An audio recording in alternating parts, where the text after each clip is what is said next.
Good afternoon. Apartheid's last president, F.W. de Klerk, has died. He was 85.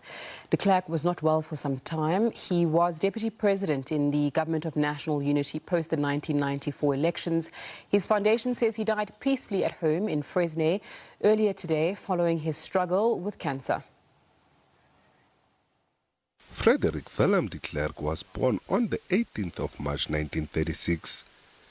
During the apartheid years, he was a leading politician and served as the President of South Africa from 1989 to 1994. De Klerk graduated with a law degree from the then Potchefstroom University in 1958.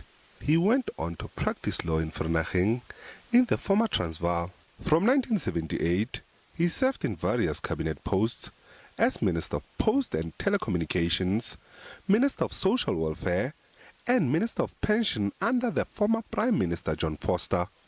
During P.W. Botha's reign, he also had several ministerial posts, from the Post and Telecommunication Ministry, Sports and Recreation, Mines, Energy and Environmental Planning, Mineral and Energy Affairs, Minister of Internal Affairs, National Education and Planning.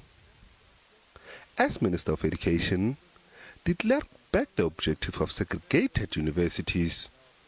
In February 1989, he was elected the leader of the National Party and succeeded the apartheid hardliner P.W. Botha. In the same year, de Klerk was elected president of the apartheid South Africa. During his term as president, he lifted the decades-long ban on leftist political organizations. This included the ANC, SACP and PAC and their armed wings. He also freed political activists and later announced the much-anticipated release of Nelson Mandela. I am now in a position to announce that Mr. Nelson Mandela will be released at the Victor Verster prison on Sunday, the 11th of February, paving a way for a peaceful transition to a non-racial democracy. For his effort in dismantling apartheid and establishing a multiracial democracy, he was awarded a Nobel Peace Prize, which he shared with the then President Nelson Mandela, the first democratically elected President of South Africa. In 1994, de Klerk, the leader of the National Party, joined the ANC-led Government of National Unity, where he served as the first deputy president after democratic elections. But the relationship between the National Party and the African National Congress collapsed, and he pulled his party out of the Government of National Unity in 1996. In 1997, he retired from active politics.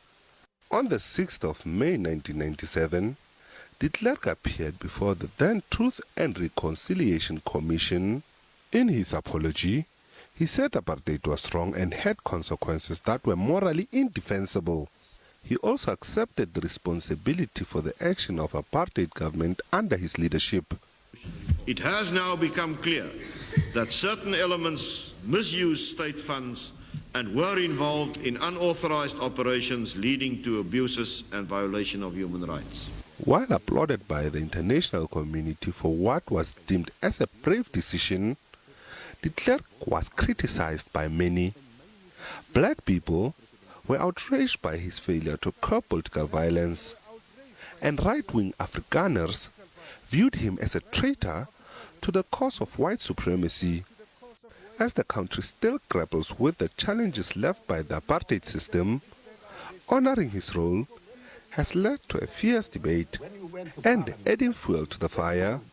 In 2020, after not speaking in public for some time, he said apartheid was not crime against humanity.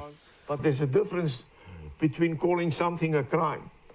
Like genocide is a crime. Apartheid cannot be, that's why I'm saying this, cannot be, for instance, compared with genocide.